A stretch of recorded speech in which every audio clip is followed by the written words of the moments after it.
I wish I could be there in person tonight to honor my friend Randy.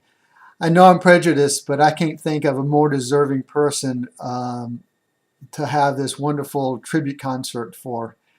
I knew of Randy long before I met him. He was in iconic bands when we were in high school, the Rioteers, Company's Coming, Cold Duck, a wonderful horn band that we all admired.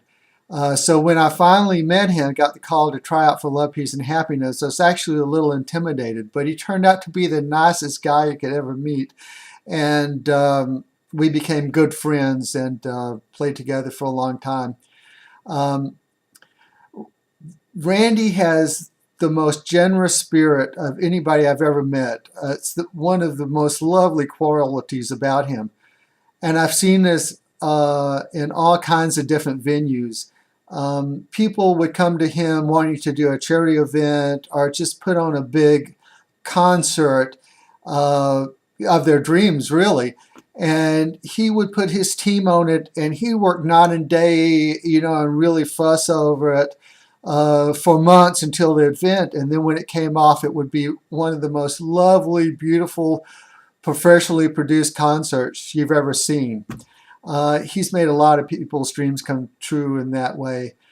And also, just personally, there are hundreds of people in Amarillo that would not have realized the musical dreams or the musical talent without Randy's help.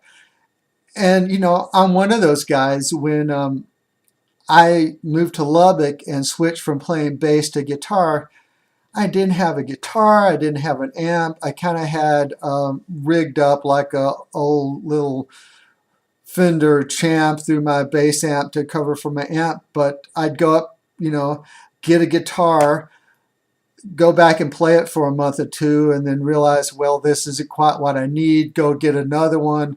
And Randy worked with me. I was a student, I didn't have any money, but he worked with me where I could pay it out. And finally, after about 3 or 4 different guitars, I found the one that I really liked. Same thing with my amp. I couldn't really afford like a big amp, a Marshall or something.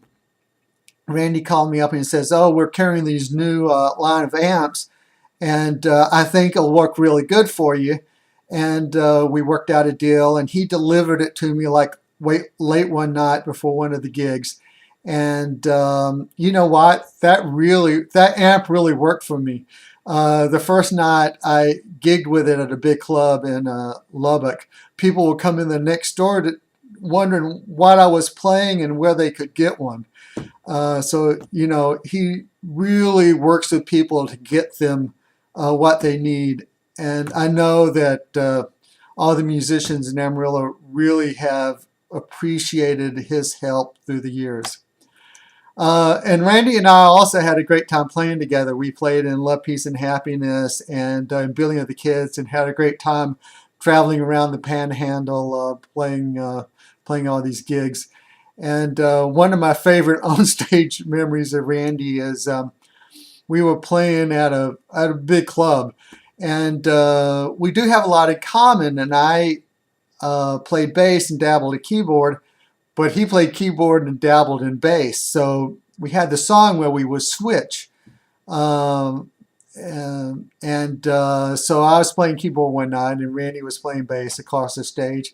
He was looking back over at me, mugging faces at me, and standing on one leg and just stomping his foot up and down, beat to the music. And about halfway through the song, his high heel boot came down and caught the cord of the guitar and just jerked it out of the jack. The jack is still in the guitar. The bare ends of the cable is laying on the ground, and Randy's still sitting there stomping his foot and looking at me. I'm trying to play bass on the keyboard and get him to come over and play bass, but he's just still beating on that bass looking at me, and I will never forget that. So Randy, congratulations for a wonderful career, and we all appreciate you so much, and I hope you have a great concert tonight. And someday I look forward to getting back to Amarillo and seeing all my old friends and hearing all these guys as people I know on Facebook play. So you guys have a great evening. Bye.